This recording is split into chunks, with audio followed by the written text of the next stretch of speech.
We are questioning the credibility of the ICI. Ginagamit to para pagtakpan yung mga kaalyado ng administrasyon. O ayan mga boss, dahil hindi naman natin nakikita at nalalaman kung anong pinaggagawa dito sa ICI, pumunta tayo dito mismo para magsumite ng urgent appeal na i-livestream ang lahat ng proceedings ng Independent Commission for Infrastructure. Sa halip na magbigay ng sagot, puta, ang nangyayari, mas maraming tanong at kalituhan ang nangyayari dulot ng ICI. Bakit kanyo? Bakit kasi tinatago? Hindi natin alam kung anong pinag-uusapan at anong nangyayari doon sa loob ng proceedings. Ang pinag-uusapan natin dito ay daang bilyong piso o maaaring trilyong piso na nawala, natangay, dulot ng anomalous and ghost flood control projects. Matter of public interest yan. Karapatan nating malaman kung ano ang nangyari at saan napunta ang pera nating mga manggagawa at ordinaryong Pilipino. Halimbawa, sinabi ng ICI, wala daw sila nakikita na direktang koneksyon o link sa mga politiko. Ang nakikita lang nila yung mga kontraktor at mga engineer. Talaga ba? Sinong pinagloloko nyo? Kahit under oath, pinagsasabi na ng mga kontraktor, ng mga district engineer na meron silang kasabwat na mga senador, mga congressman. Tapos sasabihin nyo, walang direktang koneksyon.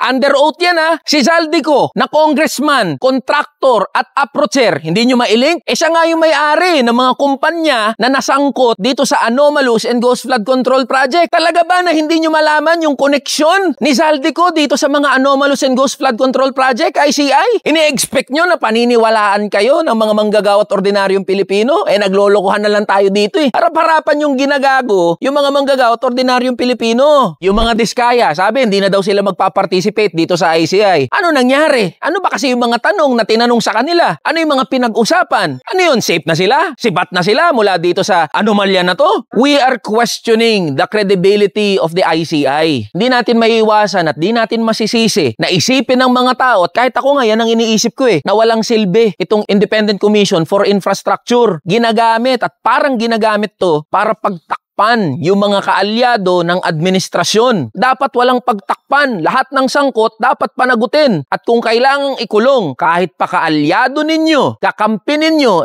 ikulong ninyo. Hayaan nyo na magalit ang mga tao. Putang inang yan. Pera namin pinag-uusapan dyan Kaya mga boss, kung mananatili na ganito, nagagaguhan lang tayo, nagtataki pa ng tae, dapat dito tayo mag-rally. Kalampagin natin, bulabugin natin ang ICI. Nang sa gayon, mabigyan ng hustisya ang mga manggagawa at ordinaryong Pilipino dahil ang pinag-uusapan natin dito, buwis ng mamamayang Pilipino. Tara na, kamanggagawa.